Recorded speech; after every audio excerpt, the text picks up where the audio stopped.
සුබ දවසක් කියලා පිළිගන්නවා හැමෝම. ඉතින් ගොඩ දෙනෙක් කියලා තිබ්බා වාහනේ දෙදරන හොයාගන්න බෑ කියලා. ඉතින් මේත් එක මේ පොඩි තැනක් තමයි. ඉතින් මේ බලන්න මෙතන තමයි මේ ස්විම් ආම් එක සෙට් වෙන තැන. ඔන්න ඔතන පුපුරනවා.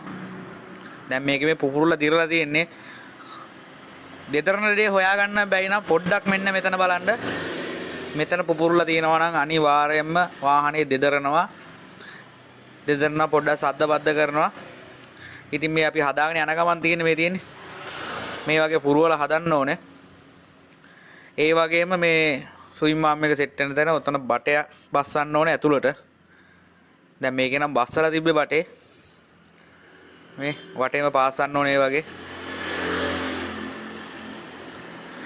ඔන්න ඔතෙන්ද බටයක් බස්සන්න ඕනේ. මේ බටේ බස්සලා තියෙන්නේ. කලින් බටයක් බස්සලා ගහලා තියෙනවා. ඒත් මේක මේ දෙදරන හින්දා තමයි මේ ප්‍රශ්නේ වෙලා තියෙන්නේ. මේ තියෙන්නේ මෙතන වාහනේ අනිවාර්යෙන් දෙදරනවා නම් දෙදරිල්ල හොයාගන්න බැහැ නම් අනිවාර්යෙන් ඔන් ඔය බාර් එක වටේට බලන්න පුපුරුල ඇති ඇතුලෙන් හෝ එළියෙන් අනිවාර්යෙන් හදාගන්න. ඉතින් වීඩියෝ ගොඩක් දෙනකොට වැදගත් වුණා කියලා හිතනවා. සුබ දවසක් කියලා ප්‍රාර්ථනා කරනවා. අලුත් වීඩියෝ එකකින් හමු වෙතෙක් ඔබට සුබ දවසක්.